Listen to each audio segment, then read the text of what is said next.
High friends, heart of the topic அப்படின்னு பார்க்கும்போது Hardik பாண்டியாவோட trade தான் பயங்கரமாக இன்ட்ரெஸ்டிங்காக போயிட்டுருக்கு. இன்னொரு விஷயமும் பார்த்தீங்க அப்படின்னா, சிஎஸ்கேல ஹெட் கோச் யார் அப்படிங்கிறதுமே பயங்கரமாக போயிட்டுருக்குது. ஏன் இந்த கேள்வி ரைஸ் ஆகுது அப்படின்னா, ஒரு ஹெட் கோச்சோட டிசிஷன் கண்டிப்பாக முக்கியம் அப்படிங்கும்போது ட்ரேட் பண்ணும்போது மேனேஜ்மெண்ட்டில் அவங்களும் இருப்பாங்க அப்படிங்கிற எக்ஸ்பெக்டேஷன் தான். ஸோ இன்னொரு பக்கம் பார்த்தீங்க அப்படின்னா, ஹார்திக் பாண்டியா அரௌண்ட் வந்து பார்த்தீங்க அப்படின்னா, அவரை சுற்றி வந்து என்னென்ன டாக்லாம் இருக்குது, என்னென்ன ரூமர்ஸ், என்னென்ன பஸ்லாம் போயிட்டுருக்குது, யாரெல்லாம் அவரை வந்து ட்ரேட் பண்ணலாம் அப்படிங்கிற மாதிரி எதிர்பார்க்காங்க அப்படிங்கிற மாதிரியுமே பயங்கரமாக ஸ்பீச் போயிட்டுருக்கு.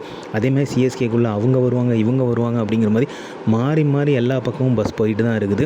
ஸோ இதில் வந்து முக்கியமாக பார்த்தீங்க அப்படின்னா, ராகுல் சரர், அதுக்கப்புறம் அசுதோஷ் சர்மா, இவங்க 2 பேரை பற்றியுமே பயங்கரமான ஒரு டாக் போயிட்டுருக்கு. இன்னொரு பக்கம் பார்த்தீங்க அப்படின்னா ஹெட் கோச் தாங்க ரொம்ப முக்கியமாக பார்க்கப்படுது. ஹெட் கோச் ஏன் அப்படி பார்க்கப்படுது அப்படின்னா, ஜேஎஸ்கேக்கு வந்து அனௌன்ஸ் பண்ணிட்டாங்க. நம்ம ஏற்கனவே லாஸ்ட் வீடியோவில் பார்த்த மாதிரியே ஆல்பி மார்க்கில் அனௌன்ஸ் பண்ணிட்டாங்க. இப்போ வந்து டெக்சாஸ்க்கும் சென்னைக்கும் யாரை வந்து அனௌன்ஸ் பண்ண போகிறாங்க, முக்கியமாக பார்த்தீங்க அப்படின்னா சென்னைக்கு யாராக இருக்க போகுது, யார் வந்தால் நல்லாயிருக்கும் அப்படிங்கிற எதிர்பார்ப்பு வந்து எகிரிட்டே இருக்குது. ரிப்போர்ட்ஸும் பார்த்தீங்க அப்படின்னா நிறைய பேர் வந்து குறிப்பிடுறது வந்து ராகுல் டிராவிடா இருந்துச்சு, அதுக்கப்புறம் ஹேமந்த் பதானியா இருந்துச்சு. இப்போ மோஸ்ட் ஆஃப் த டாக் வந்து யாரை சுற்றி வந்துட்டு இருக்குன்னா, தல தோனியோட இன்வால்மெண்ட் இருக்கும் அப்படிங்கிற மாதிரிலாம் சொல்கிறாங்க. அது ஒரு வகையில் நல்லது தான் கூட. ஏன்னா இத்தனை வருஷம் அவர் வந்து நம்மளோட சிஎஸ்கே வந்து ஆண்டிருக்காரு, லெகசி கிரியேட் பண்ணியிருக்காரு. ஃப்ரான்சைஸில் வந்து அவர் வந்து இம்பார்ட்டன்ஸ் கொடுக்குறதுன்னு பார்க்கும்போது ரொம்ப சந்தோஷமாக இருக்குது. கண்டிப்பாக வந்து அவர் ஒரு ஃபேவரபிளான ஹெட் கோச்சை தான் அவர் வந்து சூஸ் பண்ணுவார். அப்படின்னு பார்க்கும்போது ஏன் வந்து மைக் ஹசியை வந்து ஹெட் கோச்சாக சூஸ் பண்ணக்கூடாது, ஏன் அவர் வந்து அடுத்த ஹெட் கோச்சாக ஆகக்கூடாது அப்படிங்கிற கேள்வி வந்து எழுப்பப்படுது. இன்னொரு பக்கம் பார்த்தீங்க அப்படின்னா, பெரிய ரிப்போர்ட்ஸ்லாம் சூஸ் பண்ணுறாங்க, மைக் ஹசி வந்து இருக்கலாம், வர்றதுக்குமே வாய்ப்பு இருக்குது அப்படிங்கிற மாதிரி சொல்கிறாங்க. ஸோ அதன்படி பார்க்கும்போது தலை தோனியோட கேம் வந்து இல்லை அப்படின்னா 2027 அவர் வந்து மென்டாராக ரோல் பண்ணுவார். கண்டிப்பாக வந்து ஹெட் கோச்சாக இருப்பாரா அப்படிங்கிற சந்தேகம் தான். பட் மென்டாராக ரோல் பண்ணுவார் அப்படிங்கிற மாதிரி ஒரு டாக் போகுது. இன்னொரு பஸ் பார்த்தீங்க அப்படின்னா, ஃபேன்ஸுக்காக கடைசியாக வந்து சேப்பாக்கத்தில் வந்து ஒரு மேட்ச் விளையாடுவார் தலை தோனி. ஒரே ஒரு மேட்ச் விளாண்டுட்டு அதுக்கப்புறம் வந்து விளையிடுவார் அப்படிங்கிற மாதிரி சொல்லப்படுது. ஸோ இதெல்லாம் வந்து எந்த அளவுக்கு உண்மை அப்படிங்கிறது தெரில. பட் ஆனால் இந்த பஸ் எல்லாம் போயிட்டே இருக்குது. ஆனால் முக்கியமாக பார்த்தீங்க அப்படின்னா ஹெட் கோச் வந்து கண்டிப்பாக தேவைதாங்க. எவ்வளோ தூரம் ஹார்திக் ட்ரேடோட வந்து அவசியம் வந்து நமக்கு இப்போ வந்து இம்பார்ட்டன்ஸ் வந்து இருக்குதோ, அதே மாதிரி தான் ஹெட் கோச்சோட இம்பார்ட்டன்ஸுமே இருக்குது. ஸோ இவங்க 2 பேரோட ட்ரேடுமே வந்து நமக்கு வந்து, அதாவது ஹார்திக்கோட ட்ரேட், அதுக்கப்புறம் ஹெட் கோச்சோட அப்பாயின்மெண்ட், இவங்க 2 பேரோடதுமே வந்து நமக்கு வந்து ரொம்பவே முக்கியமாக இப்போ பார்க்கப்படுது. அதனால வந்து பார்த்தீங்க அப்படின்னா ரொம்ப இம்பார்ட்டன்ஸ் கொடுக்க வேண்டிய விஷயமாக வந்து இது 2மே பார்க்குது. ஸோ ஹெட் கோச் வந்து நியமிக்கணும் அப்படிங்கிற எதிர்பார்ப்பு வந்து சிஎஸ்கேன்ஸ் கண்டிப்பாக இருப்பாங்க. சிஎஸ்கேமே அதில் வந்து ஸ்டெப் எடுத்துகிட்டு தான் இருப்பாங்க. கண்டிப்பாக வந்து முடிவு பண்ணியிருக்கணும். ஏன்னா ரிவ்யூ மீட்டிங் வேறு நடக்க போகுதுங்க. ஸோ அந்த ரிவ்யூ மீட்டிங் முன்னாடி வந்து பார்த்திங்கன்னா இதெல்லாம் வந்து அவங்க வந்து முடிவு பண்ணாமல் இருப்பாங்கன்னு நினைக்கிறீங்களா? கண்டிப்பாக முடிவு பண்ணியிருப்பாங்கன்னு தான் நினைக்கிறேன். பட் ஆனால் இன்னும் டிசிஷன் எடுக்காமல் இருக்காங்க. எந்த ஒரு அஃபிஷியல் அனௌன்ஸ்மெண்ட்டுமே வரல. இது குறித்து வந்து எந்த ஒரு அஃபிஷியல் அனௌன்ஸ்மெண்ட்டுமே வரல. ஆனால் வந்து ஒரு பக்கம் நம்ம எல்லாருமே ஒரு மாதிரி திங்க் பண்ணிகிட்டு இருக்கும்போது, சிலர் வந்து பார்த்திங்க அப்படின்னா மைக் ஹசியை வந்து சஜஸ்ட் பண்ணுறதுக்கு வாய்ப்பு இருக்குது அப்படிங்கிற மாதிரி சொல்கிறாங்க. ஸோ எல்லா பக்கமும் எல்லா நியூஸும் என்ன தான் சொல்லுது அப்படிங்கிறத பார்க்கும்போது, மைக் ஹசியே சிஎஸ்கேல தானே இருக்கார், அவர் வந்து ஏன் பண்ணக்கூடாது அப்படிங்கிற கேள்வி வந்து ரைஸ் பண்ணப்படுது. ஸோ அதனால் வந்து ஹெட் கோச்சாக வந்து மைக் ஹசியாக இருப்பார், மென்டராக வந்து தலை தோனி இருக்கிறதுக்கு வாய்ப்பு இருக்குது. ஸோ சிஎஸ்கே மேனேஜ்மெண்ட் வந்து ஹோலாக வந்து செட் ஆயிடுச்சு அப்படிங்கும்போது, கம்ப்ளீட்டாக வந்து ஒரு பேக்காக ரெடி ஆகும்போது இந்த ட்ரேடு எக்ஸிக்யூட் பண்ணுறதுக்குமே நல்லாயிருக்கும். ஸோ வந்து அப்போ ஹார்திக் ஒரு ட்ரேட் வந்து நடக்கும்போதுமே சூப்பராக இருக்கும். ஸோ ஒரு ஹோல் டீமாக இருப்பாங்க, மேனேஜ்மெண்ட்டாக இருப்பாங்க அப்படிங்கும்போது ட்ரேட் வந்து ஈஸியாக இருக்கும் அப்படிங்கிற எக்ஸ்பெக்டேஷன் இருக்குது. எப்படினாலுமே அனௌன்ஸ் பண்ணி தாங்க ஆகணும். ஏன்னா வந்து மினி ஆக்ஷன் வந்து டிசம்பரில் நடக்க போகுது அப்படின்னா, அதுக்கு முன்னாடி இது எல்லாமே அவங்க பண்ணி தான் ஆகணும். கண்டிப்பாக வந்து சொல்லி தான் ஆகணும். ஸோ எப்படி வந்து ஒரு ஆல்பி மார்க்கர் வந்து ஏற்கனவே சிஎஸ்கேல விளாண்டவர் வந்து அவங்க சூஸ் பண்ணாங்களோ, அதே மாதிரி வந்து மைக் ஹசியை சூஸ் பண்ணுறதுல என்ன ஒரு ப்ராப்ளம் இருக்காது அப்படிங்கிற மாதிரி சொல்லப்படுது. அதே மாதிரி பார்த்திங்க அப்படின்னா டெவன் பிராவோ வர்றதுக்குமே சான்சஸ் இருக்குது அப்படிங்கிற மாதிரி சொல்கிறாங்க. அது கேகேஆர்லேருந்து வந்துருவாரா அப்படிங்கிறதுமே ஒரு கேள்விக்குறியாக தான் இருக்குது இந்த பஸ்ஸெல்லாம் கேட்கும்போது. பட் ஆனால் மைக் ஹசிக்கு நிறையவே சான்சஸ் இருக்குது. ஸோ வந்தால் வந்து நல்லாயிருக்கும் அப்படிங்கிற மாதிரி எக்ஸ்பெக்டேஷன் இருக்குது. ஏன் பார்த்திங்க அப்படின்னா, நம்ம லாஸ்ட் வீடியோவில் பார்த்த மாதிரி ஃபிட்னஸ் கேம்ப்பும் நாங்கள் ரன் பண்ண போகிறாங்க இல்லையா? ஸோ அதை வந்து பண்ண போகிறாங்க. பிளேயர்ஸ் எல்லாருமே வர போகிறாங்க. கண்டிப்பாக வந்து ஹெட் கோச் தாங்க அதை செலக்ட் பண்ணி ஆகணும். ஹெட் கோச் வந்து கண்டிப்பாக பார்ப்பாங்க. அவங்களுக்குள்ள ஒரு டிஸ்கஷன் இருக்கும், மேனேஜ்மெண்ட் கூட டிஸ்கஷன் பண்ணுவாங்க. ஸோ யாரை வச்சுருக்கலாம், யாரை ரிட்டைன் பண்ணலாம், எல்லா திங்கிங்குமே போகும்போது மேனேஜ்மெண்ட்டில் ஒரு முக்கியமான ஆளாக வந்து ஹெட் கோச் இருப்பாங்க. ஸோ அதனால் வந்து கூடிய விரைவில் ஹெட் கோச்சோட அனௌன்ஸ்மெண்ட் வரும் அப்படிங்கிற எக்ஸ்பெக்டேஷன் இருக்குது. ஸோ ஹார்திக் ட்ரேடுக்கு முன்னாடி வருமா, இல்லை ஹார்திக் ட்ரேடுக்கு அப்புறம் வரப்போதா அப்படிங்கிறது தான் தெரில. இப்போ ஆனால் பார்க்கும்போது பார்த்திங்கன்னா ஹார்திக் ட்ரேட் ரொம்பவே இழுத்துட்ருக்குது. ஏன்னா அவர் 4ஆம் பக்கமும் கேட்குறாங்க. அவர் வந்து சிஎஸ்கே தான் குறியாக இருக்காருன்னு சொல்கிறாங்க. பட் ஆனால் வந்து என்ன பக்கம்னாலும் இது நடக்கலாம் அப்படிங்கிற மாதிரியும் சொல்லப்படுது. அதனால வந்து ஃபஸ்ட்டு வந்து ஹெட் கோச் அனௌன்ஸ்மெண்ட் வந்துருமோ எதிர்பார்க்கப்படுது. அதுக்கப்புறம் தாங்க நம்ம வந்து ஃபிட்னஸ் கேம்பில் வந்து யார் பர்ஃபெக்டாக வந்து விளையாடுறாங்க, யார் ஃபிட்டாக இருக்காங்க, எல்லாமே வந்து அவங்க தான் டிசைட் பண்ணுவாங்க அப்படிங்கிற எதிர்பார்ப்புமே இருக்குது. ஸோ அந்த அஃபிஷியல் அனௌன்ஸ்மெண்ட் வெயிட் பண்ணிகிட்ருக்கோம். ஸோ யாரை வந்து சூஸ் பண்ண போகிறாங்க அப்படிங்கிறது. ஸோ இன்னொரு பக்கம் பார்த்திங்க அப்படின்னா ஹார்திக் ட்ரேடு தாங்க. ஹர்திக் ட்ரேடில் வந்து பார்த்தீங்க அப்படின்னா எல்லாருமே வந்து யாரெல்லாமோ கொடுக்கறதுக்கு ரெடியாக இருக்காங்க அப்படிங்கிற மாதிரி தான் சொல்கிறாங்க. ஆனால் நம்ம வந்து பார்த்தீங்க அப்படின்னா ஸ்ட்ரிக்டாக வந்து சொல்லியிருக்கோம். ஸோ இதில் வந்து பார்த்தீங்க அப்படின்னா சிவம் துபேவை நம்ம வந்து இழக்க போகிறோம். ஸோ வந்து அவரை தான் வந்து கொடுக்குறதா வந்து கன்ஃபார்மாக ஆல்மோஸ்ட் பண்ணிகிட்டு இருக்காங்க. இன்னொரு பக்கம் பார்த்தீங்க அப்படின்னா அந்த இன்னொரு நபர் யார் அப்படிங்கிற கேள்வி வந்து எழுப்பிட்டு இருக்கும்போது கலீல் அஹ்மத் வந்து போகலாம் அப்படிங்கிற மாதிரி ஏற்கனவே நம்ம பழைய வீடியோலாம் பார்த்துருக்கோம். ஸோ அதுவும் சொல்லியிருக்கோம். ஸோ அவர் வந்து போகலாம் அப்படின்னு சொல்லிட்டு இருந்தோம். அவர் கூட சேர்ந்து அன்சுல் கம்போஸ் போவார் அப்படிங்கிற மாதிரி சொல்லப்படுதுங்க.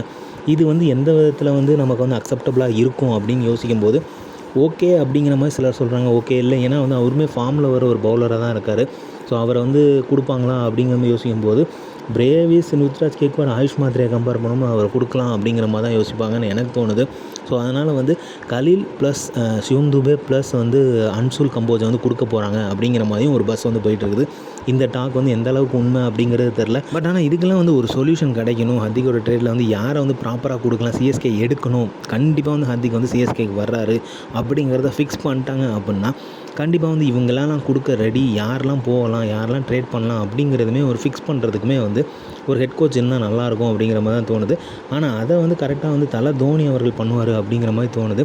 ஆனால் ஹெட் கோச் வந்து பார்த்திங்க அப்படின்னா பிளேயர்ஸ்க்கு வந்து எல்லாமே பண்ணாலுமே இந்த டிஸ்கஷன், அதாவது யார் எந்த பிளேயரை கொடுக்கலாம், யாரை வந்து விட்டு கொடுக்கலாம், யாரை வந்து இலக்க நம்ம வந்து ரெடியாக இருக்கிறோம் அப்படிங்கிற மாதிரி சொல்லும்போது தலை தோனியோட டிஸ்கஷன் வந்து கண்டிப்பாக அவர் பார்ட் ஆஃப் த டிஸ்கஷனாக இருப்பார். ஸோ அதன்படி பார்க்கும்போது பார்த்திங்க அப்படின்னா இந்த பஸ்ஸு சொல்கிறது எப்படி பார்த்தாலுமே வந்து சிவம் துபே போகிறது உறுதியாகிட்டே இருக்குது அப்படிங்கிறது.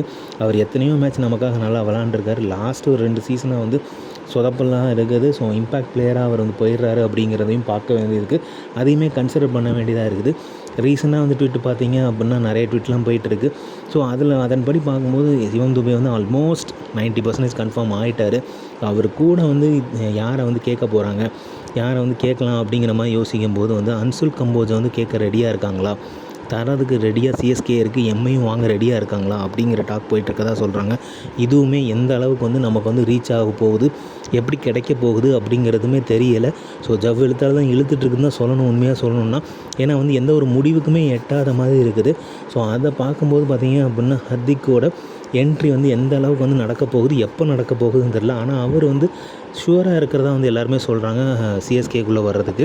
ஸோ அதன்படி பார்க்கும்போது ஆனால் எப்போ நடக்க போகுது, என்ன மாதிரியான ட்ரேடை வந்து எக்ஸ்பெக்ட் பண்ணலாம் அப்படிங்கிறது தான் இப்போ எதிர்பார்ப்பு எகிரிட்டே இருக்குது. ஸோ யாரை வந்து கொடுக்க போகிறாங்க அப்படிங்கிறதுமே இன்னுமே எகிரிட்டே இருக்குது. இன்னொரு பக்கம் பார்த்திங்க அப்படின்னா இதுக்கு வாய்ப்பே இல்லைன்னாங்க எல்லாருமே சொல்கிறாங்க. ஏன்னா வந்து ரெடியாக இல்லைன்னா அப்படிங்கிற மாதிரி தான் சொல்கிறாங்க. டிசியுமே அதுக்கு வந்து தயாராக இல்லைங்கிறாங்க. ஆனால் இந்த பஸ் வந்து ஒரு பக்கமாக ஓரமாக போயிட்டே இருக்குது. அசுதோஷ் சர்மா, ராகுல் சஹரை வந்து ட்ரேட் பண்ணுறதுக்கு அது எந்த அளவுக்கு வந்து நம்பகத்தன்மை அப்படிங்கிறதே தெரில. ஃபஸ்ட்டு பஸ்ஸாக இருந்தாலும் பரவாயில்ல, பட் ஆனால் நம்பலாமாங்கிறதே ஃபஸ்ட்டு தெரியல.